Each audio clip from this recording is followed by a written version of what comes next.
I'll be right back, Izzy dog. You're a good girl. Well, good morning. It is 0 dark 30. No, it's about, yeah, 0 dark 30. It's about 3:10 in the morning, and we're headed to the airport. I'm headed off for a work trip. So, we've mentioned before, traveling to and from Alaska is usually a multi-leg journey. Headed out super early so that I can get to my destination at a decent time of day for work this week. So Brian is kind enough to get me out of the house in negative, I think it's -3 right now outside. Fortunately, it's not snowing, but the roads are likely to be very icy, so we're just going to take it easy and head on out. I'll be gone all week, yeah. Brian's batching it.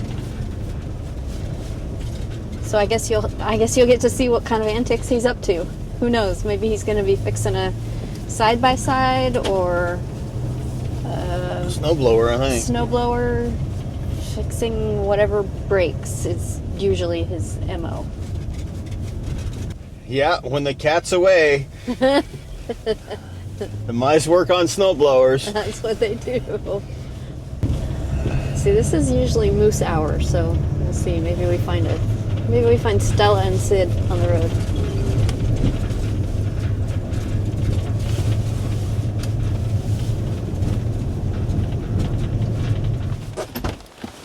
Be careful, please.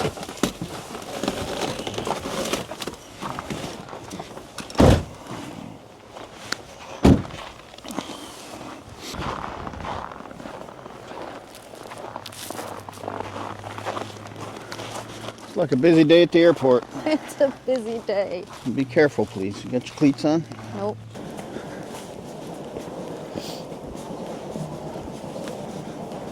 Just because that hurt my neck, I don't want to carry anything on my back. Oh, this reminds me of an airport in Bloemfontein. Yeah. Well, they're not even open yet. Are you flying Grant? Yeah. They're Where's not here everybody? yet. They said check in by 3:25, and it's 3:30. They're not here yet. I'm just kidding. I don't carry bear spray.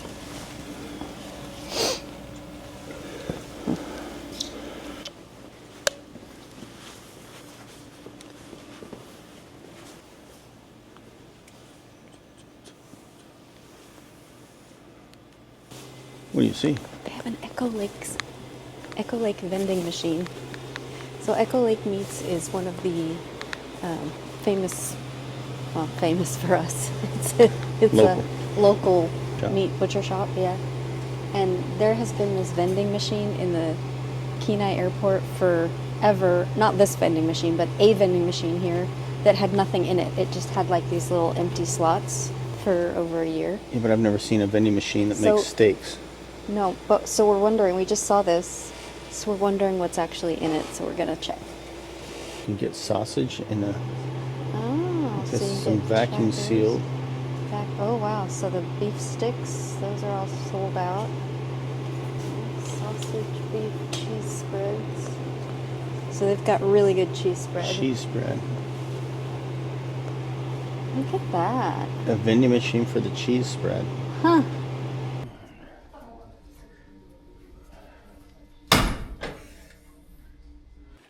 All right, I finally got some time to dig into this a little bit. You saw us purchase it. You saw me pull it off the trailer. Brought it in the garage with the heater on, let the snow melt just so I could see what it was I had. And I got a little bit of a mess, you know, kind of bought it in the darkness. Got a really good deal on it, so I can't complain. And we're going to have to just figure out how to make it go. Pulled the seats. What I've gone first is I went around with PB Blaster, and not a sponsor, and I hit every bolt I could find. It's just got years of rust and crud and corrosion, and I don't know if I need to take those bolts off or not, but if I do, they'll be easy to undo. So I just been squirting those and letting them sit. I have not dug into anything yet, short of, I got the ignition was loose, And so I got that tightened up, and we're going to turn that on, and then we're going to read the codes on this. I'm supposed to be able to hold that down for 2 seconds, and the codes would pop up, and they are not popping up the way I would expect. So it's not giving me any codes. I guess that's good. That was supposed to be how you read the error codes, and it's not giving me any error codes, so I guess I'm okay as far as error codes go. We got to figure out why it won't start. But if I give her a little crank, I can hear that it's got compression, it's trying to kick. So now we just got to figure out if it's gas or spark. I don't know what's wrong with it. We're going to figure it out. One of the first things I discovered is it's got a roof, and my lights are up there, so I can't see in the engine compartment without another light. So now I'm lit up. We're going to check and see what we can learn about this machine. Engine sits in the middle. It's a V-twin, fuel injected.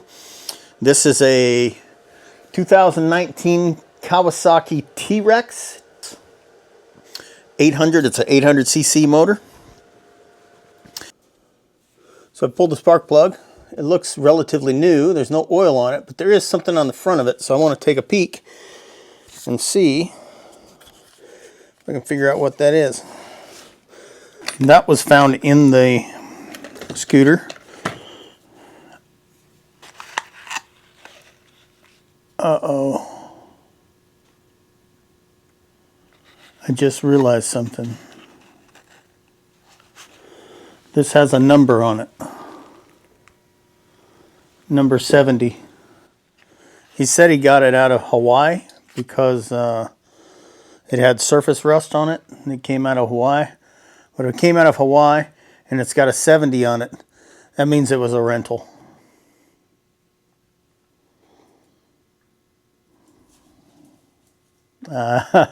Well, we'll figure it out, I guess. All right, well, I found the other spark plug here. Place for the spark plug. It's right in there, and I notice this panel here seems to be easy to get access to it, but that's not really how it's supposed to be. This is just I think broken.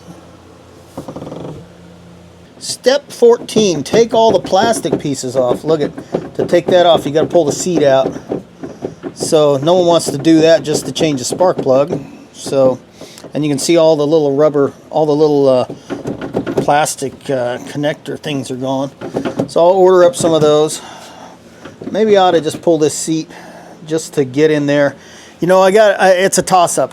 I can do the minimal to get it rolling and then go out there, but then if I have trouble with something, I don't know anything about this machine. So maybe I ought to just spend a little time, get familiar with it.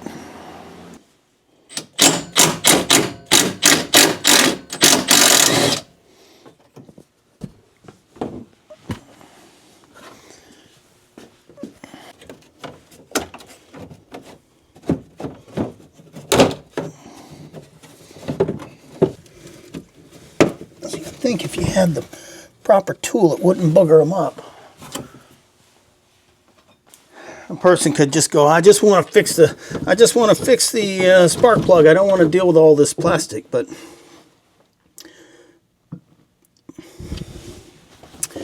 there's a right way and a wrong way. The wrong way will get you some modified plastic. There we go. Oh. Maybe I'll take all those pieces down to the car wash and blast them before I put them back in. But guys can now get to the spark plugs. That comes from Vice Grip Garage. Looks brand new. Yeah, and that is the 70A. Okay, so at least we got matching spark plugs. All right, here's my fuel tank. Fuel pump's in there. I know fuel pumps sometimes cause a problem. I can hear it when I turn the key on, so I know it's working, but I want to check and see if it's pumping fuel out of there. And that was pretty simple to pull this seat out of the other side, so I think I'm just gonna pull this seat out and maybe pull this plastic off and see what I can learn about this side of the motor here.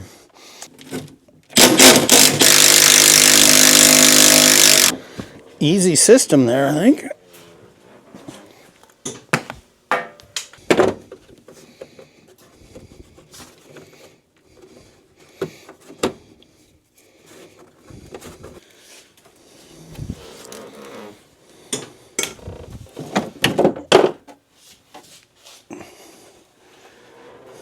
Let's just go ahead and pull this last one off, and then I'll be able to see what's going on with this motor, I think.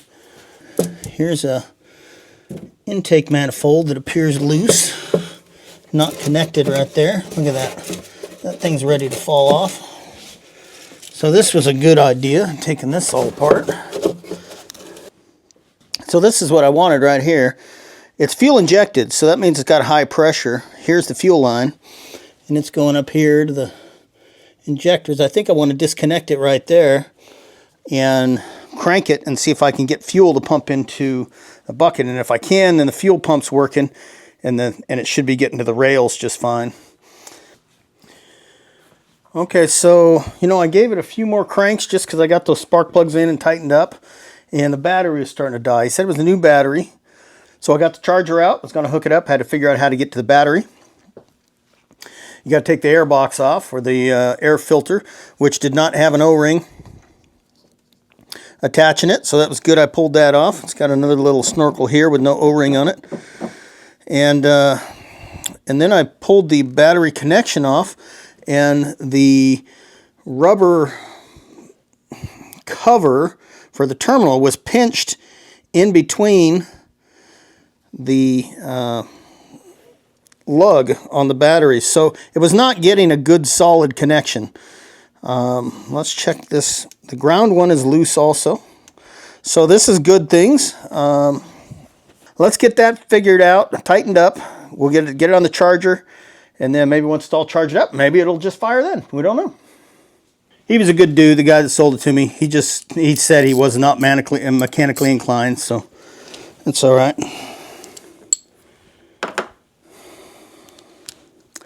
We all got our skills, and he's probably got a lot of skills I don't have. I like everything to be 10, 12, 14, and this has got, 11 millimeters. So that means I either got to take a whole set of tools with me, or I got to swap these out. Usually when I ride dirt bikes, I'm just taking like 4 wrenches and I can fix the whole dirt bike. When people swap them out and put, the oddball numbers in, it makes it difficult to carry enough tools. I guess you take a whole set with you. Here's my ground. Chassis ground is all rusted out. That can't be good. Maybe I'll take that off and clean it up while I'm here. Okay, we're charging. Got her on the charger. I sprayed some PB Blaster on this guy right here. I'm going to let him soak a little bit before I pull him apart and clean it up.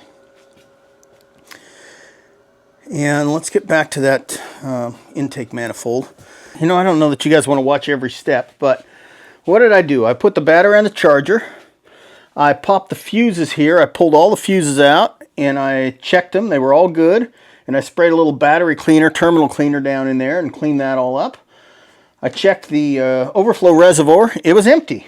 That got me to thinking, So I popped the radiator cap and took a peek down in there, and hey, it's empty too. Yeah, it's void of coolant quite a ways down there, but not all the way down. So I got to looking, well, look at how far down.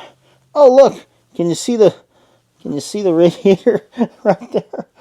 There's a big hole in the radiator, and they use some kind of JB Weld or something to seal it up. So it needs a radiator. It's a little odd, but you win some, you lose some, and I guess we lost a radiator on that one. So I was able to pull this manifold off the intake, and this is important. If I can get to the intake, then I can spray a little starter fluid in there and hit the key and see if it fires up. And what I found when I pulled it out is that there's a little bit of milky water right there. Now, milky water, that means oil and water have mixed together. I looked down in the intake, there's a little bit of something down there. You can see some residue of moisture in the intake. And so then I hit the old gas pedal, open those up, and you can see down in that, does not look pretty. It looks like there's some issues down there. There we go. There. So that mess right there is not supposed to be. That's just yuck. It's just not the way things are supposed to be. So it's fuel injection in the sense that usually fuel injection has one air intake. This has two.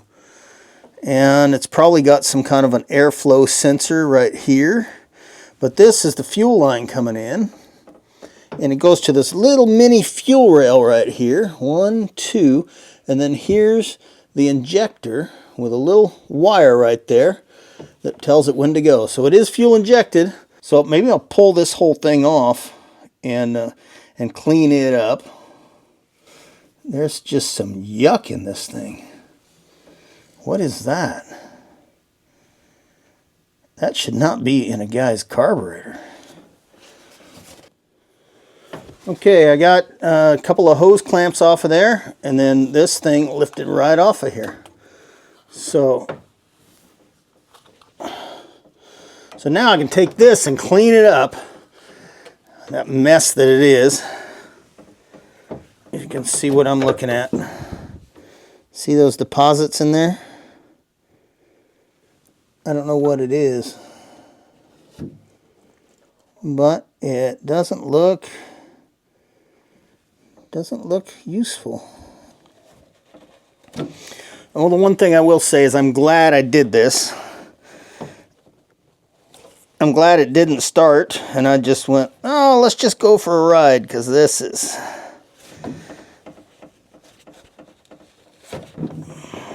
not good. Alright, I got the fuel injection manifold off the T-Rex. Little disconnecting here, disconnecting there. I'm sure I'll... Wait. Hold your horses, Doc. Now, what would if I walked in the middle of a hernia operation, see some poor gentleman guts all over? You want me to stop now? I could put it in some boxes, ship it out to Hollywood for you. No skin off my nose. Little disconnecting here, disconnecting there. I'm sure I'll figure out where all the parts go later, but it's a mess, man. It's just, I don't like things that I can't touch and walk away and not be all greasy. I've got a parts cleaner in my Shelter Logic there. That's really what I need, is my parts cleaner. But all right, we got a nice little bath going there. We'll give it a little physical scrubbage. See if I can figure out what that is. Is it sand? Looks like it could be sand. Carb cleaner is usually for the inside of the carb. Only used in a well-ventilated area. Okay. Man, I really need my parts washer. Just got splattered in the face. Splattered right up in my face, just like I anticipated. But I had my glasses on. Woohoo! First time for everything. In order to be old and wise, we must first be young and stupid. So the way you do this then is, once you've got your manifold cleaned out, then you kind of slosh this around in a circular pattern, and then you can find gold in the bottom. Not really like the old carburetors in the same sense, in that this is the fuel injector right here. When the electrical pulse arrives there, it opens and the gas squirts out right there, right into that manifold. So all this butterfly, all this stuff is just about opening those butterflies and monitoring the airflow going through. It's not like the olden days where you had to be careful, all the little orifices in the carburetor, like these Honda outboards, where they all had to be clean and everything. It's a different situation here is what I'm seeing. There's a fuel rail, there's a couple of injectors. These butterflies are basically the air control valves. There's one, looks like airflow meter, and it probably just adjusts them both the same accordingly. Yeah, I think a lot of the stuff on the outside here was just sand and gook, and it's good to get it cleaned up. But I think we're headed for the next stage. I'm a little concerned, even the carb cleaner didn't really clean up this corrosion in here. So I'm going to practice on here, getting that corrosion out. And whatever method I can figure out to work here, I will replicate in the crank, in the case itself. Okay, here is my solution, and it's a Dremel tool with a little brass brush on it. Now, it's got little tiny wires that I don't want to come off and disappear in there somewhere. But it's a Dremel tool extension. There's the tool. This is the extension, so that you can get down into fine little areas. I'm going to try this little brass brush. Brass won't cut up the aluminum the way a steel brush would. Let's see what happens. I'm going to see if that does anything. Oh, beautiful. Yeah, beautiful. That's going to clean it up real nice. That means it'll clean up that stuff in the engine casing also. Okay, so I'm going to do this, clean this up, and then I'll be able to get into the engine casing in the head there and clean that. All right. See that intake? I don't know if this comes off. It might. If it comes off, I may never get it back on though. So we're going to get to cleaning up the corrosion down inside there.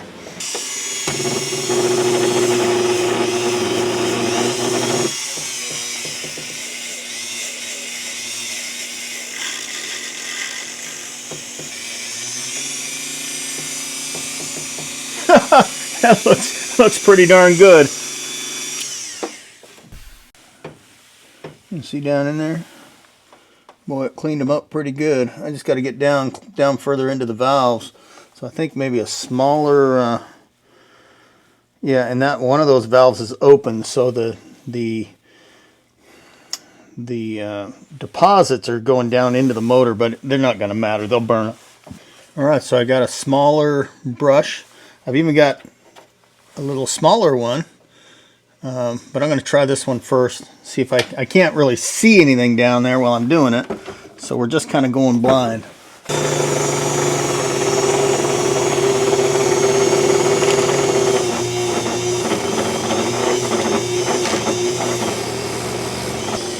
Like blind dentistry. Yeah.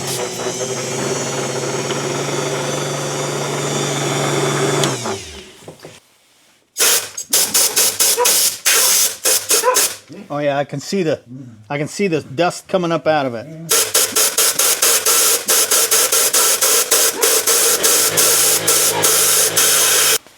Looks a lot better than it did.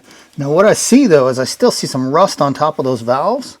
Since they're closed, and I do see some residue down in there. Since they're closed, I think I might put a little PB blaster in there and see if I can just eat up some of that rust.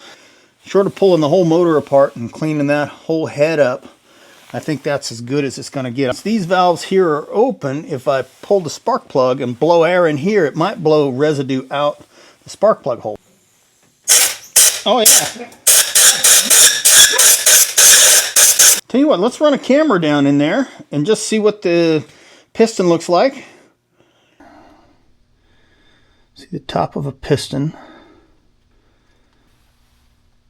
It's got some buildup on it.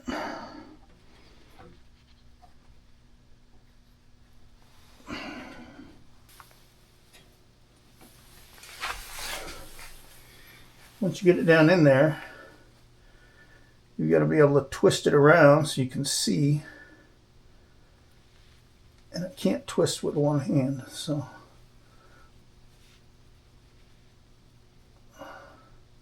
I see some rust.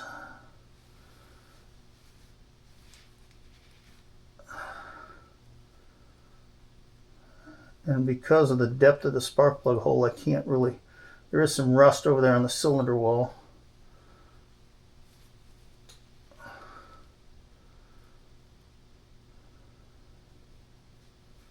I think based on what I'm seeing that I might be able to just get some seafoam in there and it might clear some of that up. Let's go ahead and take a peek down in here. These are the valves that we just cleaned up. You can see the rust on top of the valve and how that valve is open. But the chamber that we cleaned up looks pretty good. Valve guide seal looks good up there in the top. Yeah, I'm not disappointed with our performance with the, we'll go in the other hole here. Let's see where the tool hit the edge of the metal there. But if we go down in here, yeah, see that valve there has got some rust on it. If I can figure out how to see it. I can't figure out how to see what I want to see there. Yeah, not looking good.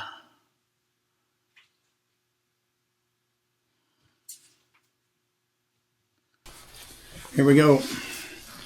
Down in the hole.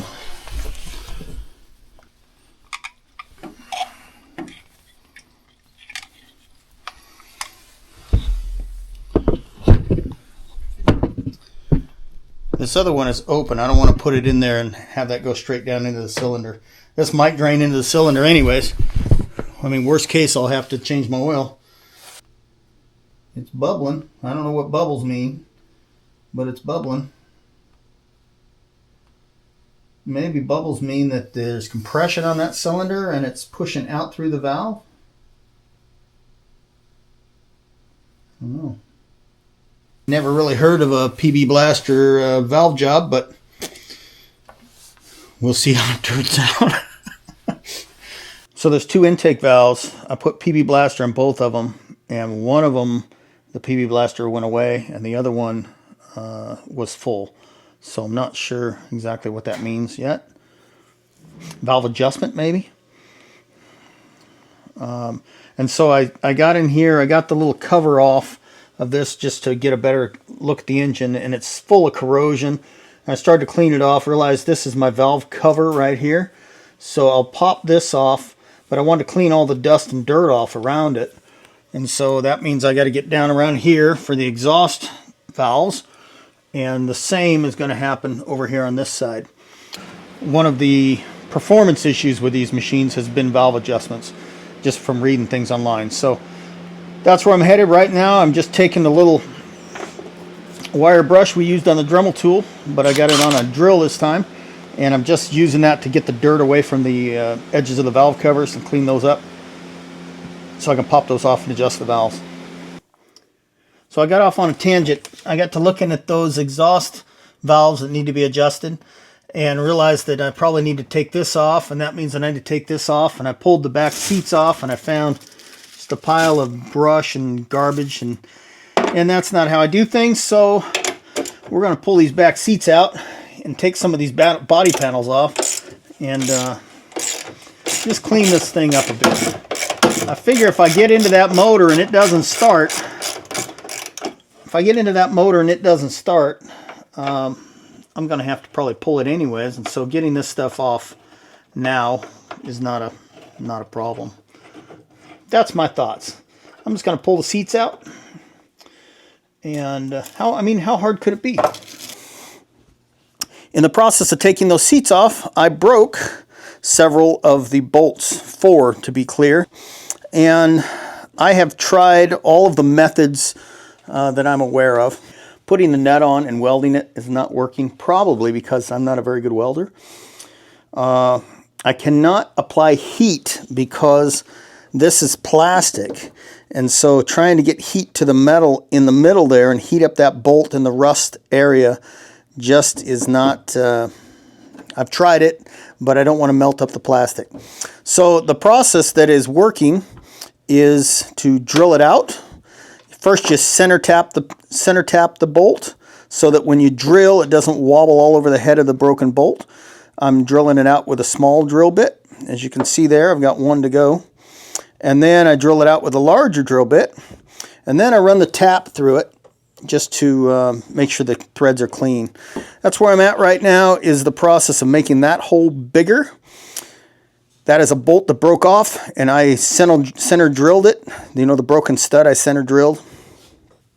Now I'm just going to drill out the rest of that hole and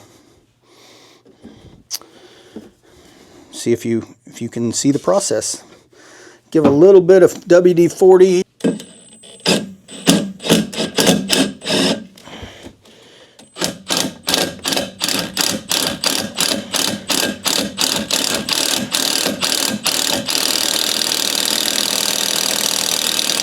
So the smoke means heat, right? That's what the lubricant's for.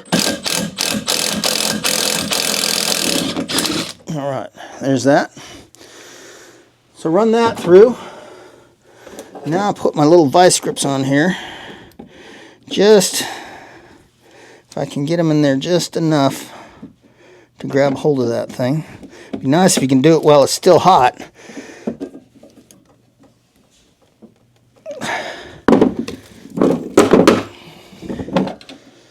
The screwdriver just lets me turn that a little easier.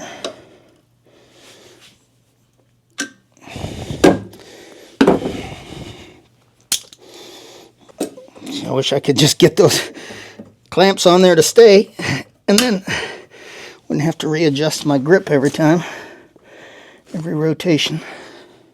There we go.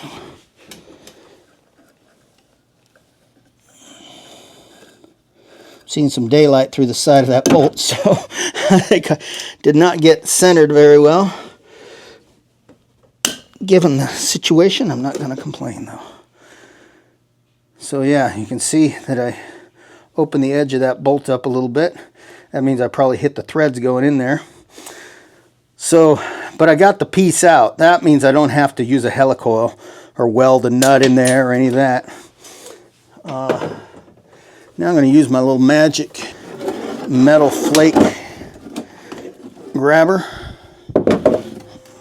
There we go. There's that. Then, you know, I think I've showed you this before, but if I just pull the handle, then the magnet pulls up and all that stuff drops into the trash can. I picked this up the other day. Not a sponsor, but something that I just find necessary. If you've got bolts, you know, take some of these where they're just all rusty, right? And I don't want to put all the rusty bolts back in, so I'd like to buy new bolts, but I don't know which thread that is. This is a little thread checker. These actually come out so that you could check the nut also, right? You could thread that into the nut, but for now, I'm going to guess that's a 6 by 1.0. And does that thread in there? It is. Look at that. Okay, so now I know that this bolt is a 6 by 1.0. Now I know I can order that bolt, and the JIS bolts are the ones that have the proper size head. So let's just take this bolt right here. If we look, 10 millimeter, that's probably the size, right? So it's a 10 millimeter. So even if you go down to the hardware store and you buy a 6 millimeter diameter with 1 thread per millimeter pitch, the head on it is going to be a 13. It's going to be an 11, not a 10. And so when I'm working on something and I got, you know, 8 bolts to take out, and I've got the socket in my thing and I'm pulling them out with a 10 millimeter, and then I get the one that doesn't fit, that's just a time waster. It's a frustration, especially if you're out doing like an emergency roadside repair. I should be able to do the whole thing with 8, 10, 12, 14, 17. And so JIS, Japanese Industrial Standard bolts, and now knowing the thread, I can actually go and order these online, because in Alaska, you can't just go down to the hardware store and find what you need. So here's running the tap, and you can use a little lubricant. You just want to feel that as you drop it in there. Yeah, it doesn't feel like it's quite wanting to cut straight. There we go. There we go. So right now it's cleaning out those threads. Any of the rust that's down in there, it's cleaning all that out. There we go. And then we'll come back out of there. So I did order up a bag of the little plastic clips.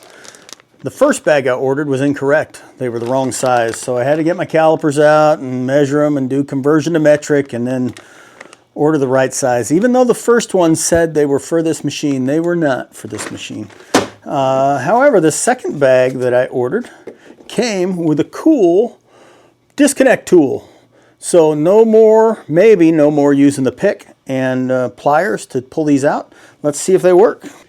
Again, part of the experience of doing this right now is that I don't want to have to do this on the roadside. If these are all gummed up and stuck, haven't been taken off in forever, I want to clean them up. I want to get them out and moving, and so that if I needed to take this off somewheres, I would be able to. It's that easy. So there's some heat shield here on the back, kind of some foil. Maybe we'll look at redressing that. This is what I'm trying to get to here, is the exhaust. I guess that would be a valve cover. But I still got, that must be covering the drive line. Maybe in case U-joint goes bad and that drive line comes loose, it doesn't blow through and kill your passengers. Could be. It's exhaust, intake, exhaust. Now I got access to all of them. And that, yeah, that's the last thing I got to do to get to the motor, I'm sure. And I'm sure there's something else. And I don't know, do I put a new belt on now while I'm here, not knowing the condition of the existing belt? Maybe. What do you think? Let me know. I'm new to this whole side-by-side thing. I just don't want to... I don't want a machine that's going to take me out in the middle of nowheres and then leave me there. If I wanted that, I'd have kept my Argo.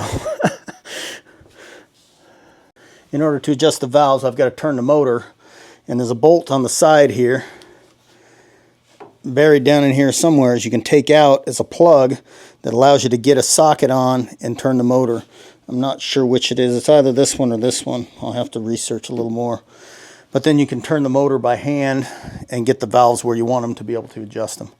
So I'm going to let those sit for a bit, and we'll be back at it later.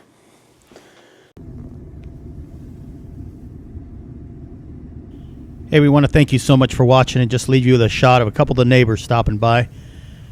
Please like and subscribe and click those buttons and tell your friends, and we will see you next week. Thank you so much again. We do appreciate you spending time with us.